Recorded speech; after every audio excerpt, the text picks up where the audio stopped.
Kollywood cinema தற்போது வாழ்க்கை வரலாற்று படத்தை எடுப்பதில் ஆர்வம் காட்டிட்டு வருது. அந்த வகையில் ஜெயலலிதா, பாரதி, காமராஜரோட பயோபிக்கள் எடுக்கப்பட்டன. தற்போது பார்த்தீங்கன்னா இசைஞானி இளையராஜாவோட வாழ்க்கை வரலாறு படமாக்க உருவாயிட்டு வருது. இதில் இளையராஜாவா தனுஷ் நடிக்க இருக்காரு. அதே போல சூப்பர் ஸ்டார் ரஜினிகாந்தோட பயோபிக் திரைப்படமாக உருவாக உள்ளது. அந்த தகவலை பார்ப்போம்.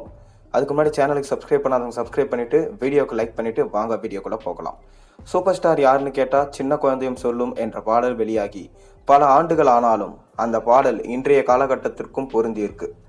அபூர்வ ராகங்கள் படத்தில் நடித்ததன் மூலம் அறிமுகமான ரஜினிகாந்த் 48 ஆண்டுகளாக தமிழ் சினிமாவை ஆட்டி படைத்து வராரு. தனது ஸ்டைலாலும் தனித்துவமான நடிப்பாலும் இந்திய சினிமாவில் பெரிய தாக்கத்தை ஏற்படுத்தினார் சூப்பர் ஸ்டார் ரஜினிகாந்த். இதுவரை 169 படங்களில் ஹீரோவாக நடிச்சிருக்கும் ரஜினி தன்னுடைய படங்களின் வசூலை வைத்தே பல சாதனைகளை படைத்திருக்காரு. இவர் நடிப்பில் வெளியான 2.0 திரைப்படத்திற்கு அதிகமான வசூல் செய்த படம் என்று பெருமையை பெற்றது. உலகம் முழுவதும் இந்த படம் 800 கோடிகளுக்கு மேலே வசூலித்தது. அது மட்டுமில்லாமல் ரஜினிகாந்த் நடிப்பில் கடைசியாக வெளியான ஜெயிலர் படமும் உலகம் முழுவதும் 600 கோடிக்கு மேலே வசூல் செஞ்சு மிக பெரும் பிளாக் பஸ்டர் ஹிட்டானது. அதுவரை ரஜினியை சாதாரணமாக பார்த்த இன்றைய இளசுகளும் அவரை கொண்டாடி தொடங்கினாங்க. தற்போது ரஜினிகாந்த் வேட்டையன் படத்தில் நடிச்சிட்டு வராரு. இந்த படத்தினை தொடர்ந்து பார்த்தீங்கன்னா லோகேஷ் கனகராஜ் இயக்கத்தில் உருவாகி உள்ள தலைவர் 171 படத்தில் கமிட் ஆகியிருக்காரு. இந்த படத்தில் ரஜினிகாந்த் அவர்கள் இரு கைகளிலும் கை கடிகாரத்தாலான விலங்கு கட்டியிருப்பது போன்ற போஸ்டர் ஒன்று அண்மையில் வெளியானது. மேலும் படத்திற்கு கூலி என தலைப்பு வைக்கப்பட்டது. அது மட்டுமின்றி சமீபத்தில் அந்த படத்தோட அறிமுக வீடியோ ஒன்று வெளியாகி படத்தின் மீதான எதிர்பார்ப்பை அதிகப்படுத்தினது.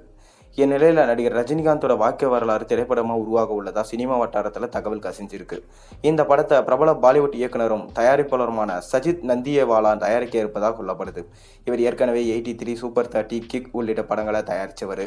இதற்கு ரஜினிகாந்த் ஓகே சொல்லிவிட்டதுனால பயோபிக் படத்தை கதை எழுதும் பணி தொடங்கி இருக்கிறதா சொல்லப்படுது. பேப்பர் ஒர்க் முடிந்ததும் இது தொடர்பான அதிகாரப்பூர்வ அறிவிப்பு வெளியாகும் சொல்லிட்டு நம்பப்படுது. இதற்கு முன்பு பார்த்தீங்கன்னா ரஜினிகாந்த் தன்னுடைய வாழ்க்கையை புத்தகமாக எழுதி வந்தார். ஆனால் அதை பாதியிலே நிறுத்திவிட்டதா சொல்லப்படுது.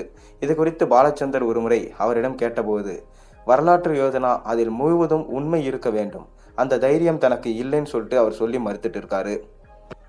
நீங்கள் இப்போ உருவாக போகிற சூப்பர் ஸ்டாரோட பயோபிக்கில் யார் நடிப்பாங்க?